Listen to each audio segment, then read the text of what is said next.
보이는 성벽을 재건하는 것을 영어로는 리빌드라고 말합니다. 건물을 다시 세우는 것입니다. 그러나 하나님의 나라는 보이는 건물이 아니라 사실 거룩한 백성을 세우는 것입니다.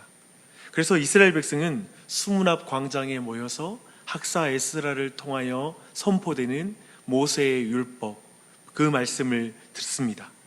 이제 말씀을 통해 회복되는 것을 또한 영어로 restore라고 표현하는데요, 회복되다, 회복하다라는 말인데요, 참으로 말씀으로만 하나님의 사람들은, 그리고 하나님의 교회는 회복되는 줄 믿습니다. 이렇게 말씀을 바르게 이해한 백성들은 이제 말씀대로 7월에 행해야 될 초막절을 행했다라고 말하고 있습니다. 그래서 우리는 이 모든 것을 칭할 때 이것이 바로 참된 부흥이다, 리바이벌이다 라고 말할 수 있을 것입니다. 이렇게 리빌드는 리스토어로 연결되고 그리고 공동체적인 리바이벌로 이어집니다. 그래서 부흥은 단순히 교회 건물이 크게 건축되고 또 아름다운 시설을 갖추는 것이 아니죠. 그리고 단순히 사람들이 많아지는 것을 우리는 부흥이라고 부르지 않습니다. 하나님의 교회가 하나님의 말씀으로 온전하게 세워지는 것, 하나님의 말씀의 통치를 받는 것, 말씀에 순종하는 것, 그것이 바로 참된 교회의 부흥이라 믿습니다. 이게 참 중요한 영적인 원리인 것 같습니다. 항상 인간, 육체가 머무는 모든 공간에는 보이는 건물도 세워야 되고요, 실질적으로 보이는 어떤 물건들이 필요합니다. 근데 항상 교회는 어떤 그 보이는 일을 행할 때 단지 그것만이 잘 되는 게 목적이 아니라 사실은 모든 영혼들이 온전히 말씀으로 회복될 수 있는 기회로 삼는 것, 그리고 궁극적으로는 한 사람 한 사람이 말씀에 순종하는 것으로 이어지도록 교회의 모든 것들을 행하는 것, 그리고 우리의 삶도 단순히 가정에 재정이 충분한 것, 단순히 좋은 집을 사는 것, 단순히 좋은 자동차를 구입하는 것이 목적이 아니라 그걸 이루어갈 때 실질적으로는 우리가 말씀에 순종하는 사람으로, 기도하는 사람으로 변화되는 것이 바로 진정 우리의 삶에서 경험하는 부흥인 줄 믿습니다. 그런 은혜 우리 모두에게 넘치길 바랍니다. 아멘. 오늘 통독 말씀인 10장과 11장은 이제 이렇게 계속 이어지는 부흥이 어떻게 구체적으로 이루어진지, 하나님의 말씀으로 말미암는 부흥이 진짜 실질적으로 어떤 것인지를 또한 증명하는 말씀이기도 합니다. 이제 10장은 백성들이 회개하고 나서 하나님과 언약을 세움으로써 자신들의 삶의 개혁, 삶의 부흥을 분명히 말하는 그러한 내용들이 이어지고 있습니다. 9장 38절 한번 봐볼게요.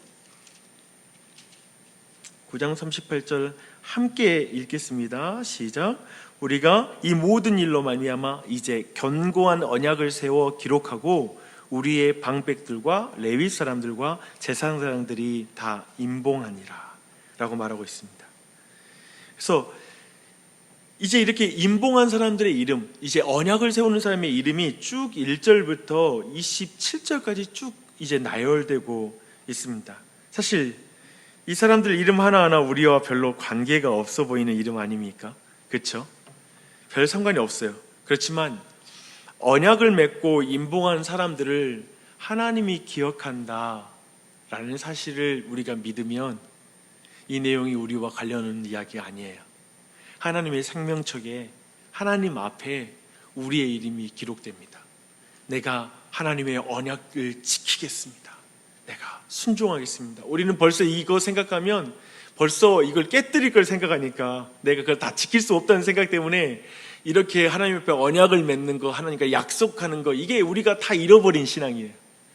벌써 불순종할 거 생각하고 에이 해봤자 또 어길 텐데 언약을 맺지 않으면 차라리 죄책감이라 덜 느끼겠지. 이래서 오늘날 우리의 삶에는 하나님 앞에 결단하고 다짐하는 그런 고백들이 많이 사라져 버렸어요.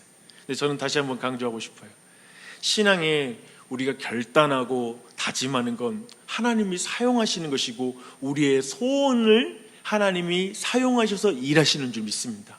사실 실패할 걸 두려워하지 말고요, 하나님의 사랑에서 우리를 끊을 수 있는 게 없기 때문에 다짐하고 또 다짐하십시오. 늘 결단하고 결단하며 늘 하나님의 언약을 새롭게 하며 나아가는 은혜 우리 모두에게 있길 바랍니다. 아멘. 그렇기 때문에 오늘 앞에 있는 내용 이름들을 볼 때 우리의 이름을 생각하면서 감격적으로 읽어야 됩니다. 근데 이 언약 오늘 쭉 뒤에 이제 내용 28절부터 내용에서 나오는 하나님께 맺는 언약에서 우리가 주목할 내용이 있는데요. 28절에 보면 이방 사람과 절교하고 하나님의 율법을 준행하는 모든 자란 이런 언급이 있습니다. 이것은 앞서 9장에서도 말한 바가 있는데요. 9장 2절을 보니까 모든 이방 사람들과 절교하고 서서 자기의 죄와 조상들의 허물을 자복하러 하고라고 이렇게 말하고 있습니다. 이게 무슨 말일까요? 모든 이방 사람들과 아예 교제를 하지 않는단 말인가? 무슨 말일까? 당시 유대인들은 지금 그 포로기 이후에 예루살렘과 그 근처에 흩어져 있던 유대인들은 하나님과의 계명을 그다지 중요하게 여기지 않으면서 그 땅의 호남 민족들, 즉 주로 사마리아 사람들로 대표되는 그 사람들과 인척 관계를 맺은 상태였습니다. 즉 결혼 관계를 맺은 상태였어요. 그리고 율법을 어기는 일들을 함께 행했습니다. 예를 들면 안식일에도 서로 거래하고 사고 파는 것들, 경제적 이익을 위해선 주일날 일하면 또 많은 수익이 더 있잖아요. 예를 들면 그렇게 일하는 것들 계속해서 우리가 그 안식일을 범하며 경제적인 이득을 추구했습니다. 지금 그 관계를 끊겠다는 말을 하고 있습니다. 얼핏 생각하면 이방 사람들과 이렇게 절교하는 것, 그것은 어쩌면 영웅적인 신앙의 결단, 위대한 결단처럼 보입니다.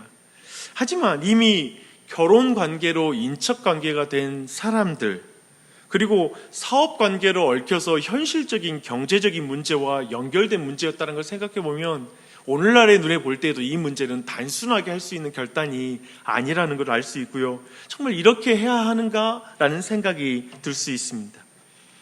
2주 전에 주일에 우리가 로마서 12장을 다룰 때 로마서 12장 17절 18절 말씀을 우리가 봤거든요. 아무에게도 악을 악으로 갚지 말고 모든 사람 앞에서 선한 일을 도모하라. 할 수 있거든. 너희로서는 모든 사람들과 더불어 화목하라 라는 말씀이었죠. 이 말씀 들은 분들은 오늘 본문 말씀을 연결해서 이걸 어떻게 해석하고 우리의 삶에 적용해야 되는지 약간은 고민이 될 것입니다. 그런데 잘 보십시오. 로마서 12장 8절 18절에 할 수 있거든 너희로서는이에요. 그러니까 우리가 할 수 없는 영역이 있어요. 할 수 있거든 너희로서는 이라고 말합니다. 우리가 세상과 어디까지 화목할 수 있을까요? 세상과 어디까지 우리가 교제할 수 있을까요? 그것을 묻는다면 하나님의 말씀을 어기지 않는 선까지 우리는 세상과 화목할 수 있고 그리고 세상과 교제할 수가 있습니다. 하나님의 말씀을 어기지 않는 선이 어디까지일까요? 이런 인간관계의 교제의 선, 그것은 결혼 언약을 맺는 선까지 그렇습니다.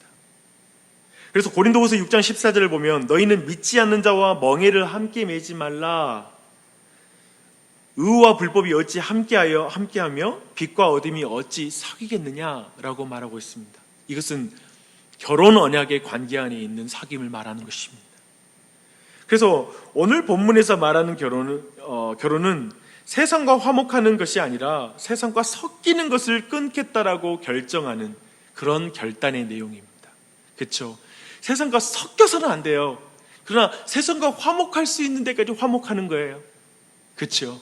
근데 섞일 수는 없어요. 그 부분에서의 결단인 것입니다. 또한 오늘날의 비그리스도인과 사업으로 얽힐 수 있겠죠. 그렇죠? 경제적인 문제에 얽힐 수가 있습니다. 그런데 그 일이 하나님의 법을 어기면서까지 얽혀서는 안 된다라는 걸 말하고 있는 것입니다. 오늘 본문에는 주일날에도 안식일에도 이제 사고 파는 문제에 대해서 말하고 있습니다.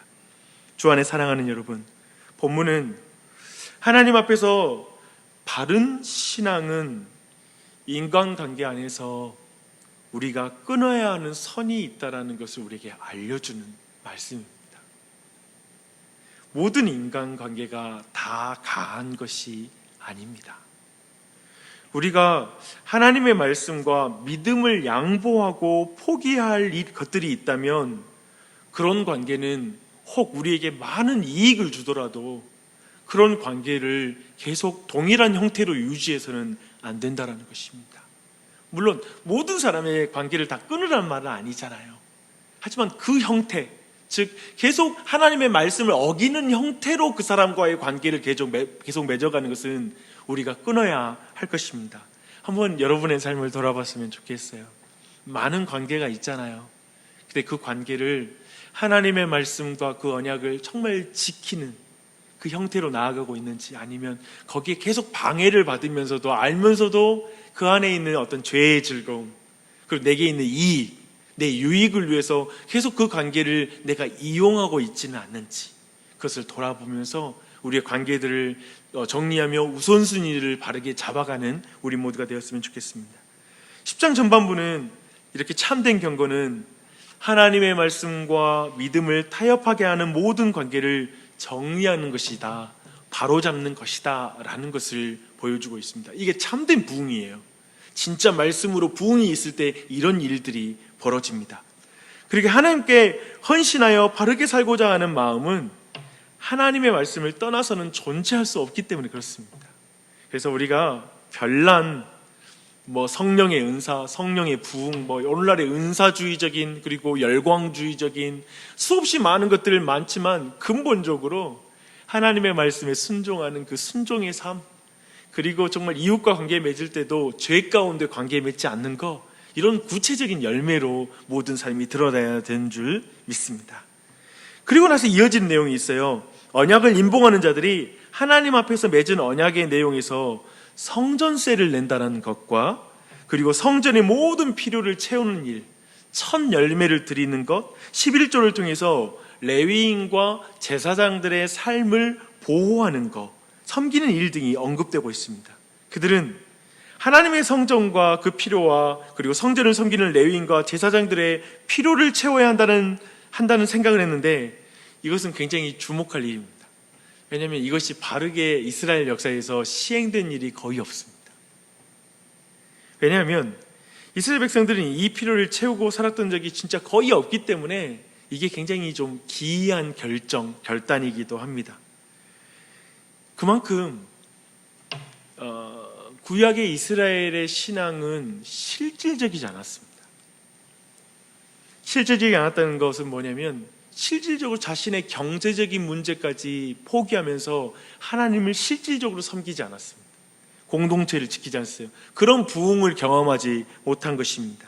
존 웨슬리가 말하는 대로 회개는 주머니가 회개할 때 그 진정성이 입증된다라고 한 말은 참으로 옳은 말입니다. 이렇게 말하면 헌금 많이 내라 하는 말처럼 들을까봐 늘 두려운데요. 그렇죠? 이것도 그런 거 아니야? 아니요. 그런 의미로서 말하는 게 아니에요. 오늘 본문은 분명한 건 뭐냐면, 우리 가르친 건 주머니에 회개가 없는 회개는 거짓 회개라는 걸 분명히 말하고 있습니다. 백성들은 회개와 함께 자신들의 재물을 들여 성전을 채우고 하나님의 율법이 요구하는 것을 행하는 것으로 말미암아 공동체를 실질적으로 지키는 것이 참된 부흥이기 때문에 그렇습니다. 봐봐요. 성전 지어놨어요. 그리고 나서 지어놨는데 거기에 필요한 모든 것들을 전혀 공급하지 않는 거예요. 그러면 성전 지은 의미가 뭘까요? 성벽 다 지어놨어요. 성벽 지은 그 건물 아래에서 안식일에도 물건을 사고 팔아요. 도대체 성벽을 지은 의미가 뭘까요? 이것이죠. 그러니까 이 목적을 온전히 이루고 그것을 지키기 위하여 바로 이 올바르게 행해야 될, 그리고 레위인들과 그리고 제사장들을 보호하는 일에 실질적으로 물질을 내는 것은 실질적으로 그 모든 일을 보호하고 말씀에 순종하는 일인 줄 믿습니다. 바로 그 일을 행하라고 말하는 것이죠. 그리고 나서 이제 오늘 말씀 보지 않았지만 11장의 내용은 여전히 황량한 예루살렘으로 10분의 1이 이주하는 것을 결정하는 것을 말하고 있습니다. 지금 각자들마다 흩어져서 살고 있거든요. 근데 각자의 자리에서 겨우 터전을 잡아서 살고 있는 거예요. 그런데 기반 시설이 전혀 없는 예루살렘으로 10분의 1의 사람들이 이주를 해요. 이것도 부흥의 결과입니다. 언제나 하나님의 백성이 회개하면 큰 역사를 이루게 됩니다. 그렇기 때문에 우리가 볼 건 뭐냐면, 어쩌면 이 시대에도 교회는 결코 재정이 부족해서의 문제가 아니라 참으로 회개한 자들이 적은 것이 문제인 것 같아요. 말씀으로 참된 부흥을 경험하면 정말 이 시대는 다른 형태로 하나님의 나라가 견고하게 세워질 것입니다. 무엇보다도 세상과 섞인 관계들에 너무 매이지 마십시오. 그 부분에서 끊어낼 걸 끊어내는 것, 세상의 즐거움, 세상과의 어떤 관계, 내게 유익이 된다고 생각하는 그 관계들 안에 죄 가운데 나아가는 관계들을 끊어버리십시오. 그리고 그 회개가 삶의 열매로 풍성하게 지속적으로 나타날 수 있도록 여러분이 힘쓰시길 바랍니다. 그리고 특별히 교회 안에서의 관계들, 그리고 교회 안에서 우리 각자가 복음의 능력 가운데 회복해야 될 헌신의 삶, 우리 드려짐의 삶들을 각자 이루어감으로 참된 부흥을 이루어가길 바랍니다. 오늘 이 아침에 그걸 놓고 기도하세요. 그런 참된 부흥이 우리 가정에 있게 해주시옵소서. 그래서 리빌드가 리스토어로 이어지고, 그리고 리바이벌로 이어지고, 그리고 그것이 구체적인 삶으로 연결될 수 있는 역사가 나타나게 해주시옵소서. 그 기도를 드리는 그런 은혜가 있길 바랍니다. 기도하시겠습니다.